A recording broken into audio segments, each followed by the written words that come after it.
Welcome back to Exploring the Word. This is Bert and Alex, and we have special guests with us today. And again, let me make sure you know this before we get started any further. The movie Alone Yet Not Alone is premiering here not premiering, but showing, opening in theaters all across America. And I know here locally we are. My wife and I are already planning on going. And but it's Alone Yet Not Alone, and they can go to Home Yet Not Alone /movie and find out about it. There's a trailer there that they can see, and there's photographs and everything there, and they can even order their tickets early if they would wish to do so. Yes, Hey, Bert? AloneYetNotAlone.com. Okay, go ahead, Alex. Yeah, even as we're talking with members of the cast here, I'm on one of the websites, Fandango.com, and there are many others, but I can already see here where I am in Greensboro, North Carolina, the theater that it's going to be in. And I got to tell you, I was hoping I could go tonight, but it opens Friday, June 13th. Am I correct? That is right. That's Friday right. night. It's opening night. But folks, yeah, go online because you can find the theater where it is in your area. Okay. One quick, Barbara, and I want to make sure, Barbara, so I'm calling you Barbara in place right. of Kelly. You're really in. I'm in the mode. I'm in back character. there. I'm That's Pastor Millenberg, and okay, we're going back I like to that. Okay, Barbara gets back, and she's reunited with her mother as well as Regina. When you were playing that part, how and the true story of how it happened, and you playing that part, I can't imagine them. The reuniting and being brought back into, for lack of a better term, pioneer civilization that they had in those days. Was it difficult for Barbara when she did that? I think she was old enough that she still remembered some of, her past, her heritage, and she also escaped within 4 years or so of being captured. So it was not as hard for her to integrate. She actually went ahead and married and raised a family and that kind of thing.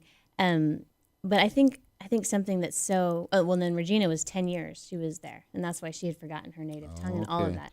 So because they had been separated, but it was very interesting playing that role and being in so many different places of her life because it spanned so many years, probably about 10 years or more. And so to play all those different times in her life when she was a captive, when she was just back, and feeling all those feelings of vulnerability, like, wow, now I'm with white people, I haven't experienced this culture in a long time, and it was really interesting to experience all those dynamics as an actress. Wow.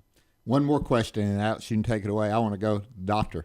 Leininger, and you shared that the pastor heard the story. He wrote it down, and he said, we've got to make sure that the Word of God is taught to our children. What was the historical results of that?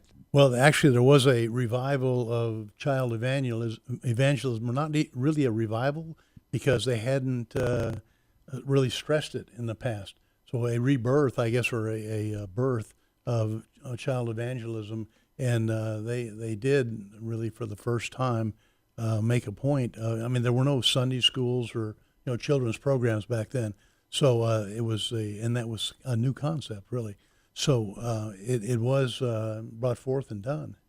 Wow, that I just find that amazing. Alex, go ahead, and then I'm going to do a little bit of history with the doctor here about the Millenberg. Not to go as into detail, but it not only does it show the family of the Leiningers and how the Word of God played a part, but the pastor that they went to and their heritage as well. So go ahead, Alex, and ask yours, and I'll get back to that part. That was a teaser, as we call it. I just can't wait to hear that. Well, I know that some of the staff and behind the camera and on camera, you've got some major talent that came to the table for this film, yourselves and Ian Nelson and others. How did all of this come together? I mean, who was kind of the mastermind behind a project of this magnitude, which resulted in this very wonderful film? How did it come together? Well, making a movie, as you have alluded to, is a huge undertaking. And what happened was after my younger daughter, Tracy, wrote the book, she declared she got married and declared that she was having children, and she didn't have time for doing book signings and that sort of thing. But the book kept selling, and thousands of copies. And then ultimately, Zondervan picked it up and has made a movie edition of the book. And about 5 years ago, 3 different producers in the same year came to us and said, "Well, it's such a wonderful story. We want to make a movie out of it." So we ultimately, picked one of them, and the movie started. And it was, I envision a nice little, 1 or 2 month effort here, and that was 5 years ago, and we're still efforting. So it's a huge undertaking. Sure. Barbara, Barbara. Here I go again. Kelly, It's good. you're playing the part well. I'm into this. Yes. Kelly, tell us about the relationship without again giving away. And we've said that every time that when Barbara and Regina are reconnected, was it emotional? It's such an emotional scene, and to feel all those dynamics of loss, and then being reunited when you didn't expect it, and then the cast during that scene did such a great job, and it was really incredible to be in that moment and think about that. And I think one thing that's so impactful to me about the story, and something that I love about it, is that the reason that this story is being told today, hundreds of years later, is because it was such a hard trial. It was a monumentally just difficult time. And because these girls relied on their faith and, just remembered what God said and his faithfulness, and, he brought them through, and they, survived an incredible trial. And that's the reason that we talk about it today. So it encourages me, when I'm going through really hard things in life, or anyone who's listening, when you go through those really hard struggles, at the end of the day, that's what's talked about hundreds of years later, because God can make a message out of your mess. He can turn tragedy to triumph. What a great story. Okay, the thing that I wanted to get to, this is called American Family Radio, part of American Family Association. My wife and I, Jan and I, we do family conferences or family revivals. So family means a big deal. The Leininger is there, but also the other part, that pastor, the Muhlenberg. Yes. The amazing, I know it got to be quick.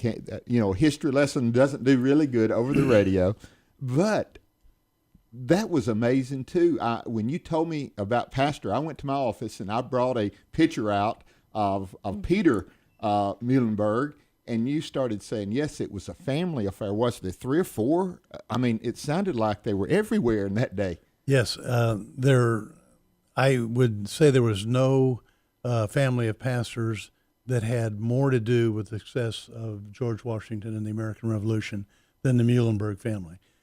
Pastor Muhlenberg is known as the father, the patriarch of the Lutheran Church.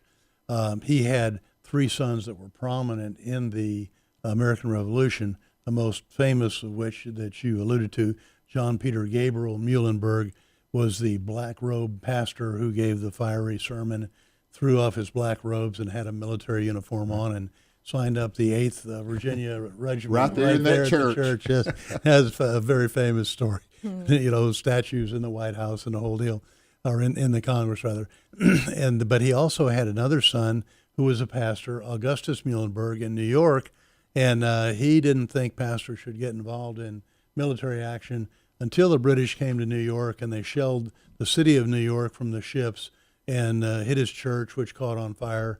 And he became a patriot overnight. And conversion, yeah, real quickly. That's right, baptism by fire. Yes. And so the British, once he became a fiery patriot, were chasing him down, and he escaped to farther north in New York. And then ultimately he had to return secretly to Pennsylvania to get away from them. And then they had a third brother who was a pastor in Philadelphia. And when Washington overwintered in Valley Forge, the British came into Philadelphia, and they already had his name. They were looking for him, so he had to hide in the homes of various parishioners, and they kept turning up the heat. So he escaped one night on a freezing cold night by dressing up like an Indian. So nothing but a loincloth and moccasins and an Indian blanket, and he had to walk. Once he got out of town and he got by the sentries, he had 35 miles to go with nothing but the blanket. That sounds like another movie, Alex. I know. I was thinking about that. Let me ask you guys this. So the movie releases Alone Yet Not Alone, Friday, June 13th, this Friday. How many theaters will it be in? Do you know how many cities it'll be in? And it's essentially everywhere. I mean, people everywhere can find it in a theater near them. But distribution, the scope of how far it will be. Tell us a little bit about that. Well, we're in a little over 100 theaters right now. Plan to be in 200, and then expand from there after the opening week. So if there's not a city near you right now, check back, because during the summer blockbuster season, the theaters won't release their theater and even tell you if you can be there until the 3 or 4 days ahead, which makes it very hard to plan. But that's the situation we find ourselves in. Sure. Okay, Kelly, I want to thank you. I want to ask at least this one more question before our time runs out. I know you've played other parts. Playing the part of a real historical, I would say heroic figure, does it bring more to you desiring to play the part than it would be just a make-believe story that somebody wrote? I think as an actress, you have to be more on your game. You have to be authentic when it's a true person and when you're emulating somebody's life. This one, because it was far enough back in history, there weren't the intricacies of personality. It was kind of the framework of the person, but she as a person had so much character, and it was great to be able to portray that and be able to portray someone who is an example. And I have been really blessed to have been part of multiple projects now that are just really inspiring and motivating, and have role models for people. So actually, I would love everybody to look at my website if possible, so they can follow all the films. What is your website? Go ahead. You can give it to us. It's KellyGrayson.com. So just my name, KELLY. It's R-E, right? GREYSON. Yes. Okay. And follow what's coming out and the next projects. And, hopefully everybody will get out and, cast their vote by going and seeing a film, buy a ticket. That's how you cast your vote for these good films. That's right. That's right. I know we're putting out some films, but this one is the history. I'm just a history buff, so the historical documentation on this one, Doctor, is really intriguing me. And do you think people will learn a good bit about what it was like in those days by going to this movie? Absolutely. We were meticulously careful to have every piece of clothing, every weapon, every wagon, time period accurate. So it's the most historically accurate movie ever made of this time in American history. I can't wait to see it. Alex, I know you want to see it as well. I look forward to it, and we just commend you for the great work you all have done. Thank you for being with us today, and we appreciate you staying the extra segment. It really is intriguing and helpful, so we appreciate it. Thanks so much. Okay, thank you for listening to Exploring the Word, and we'll be back with your phone calls in just 2 minutes.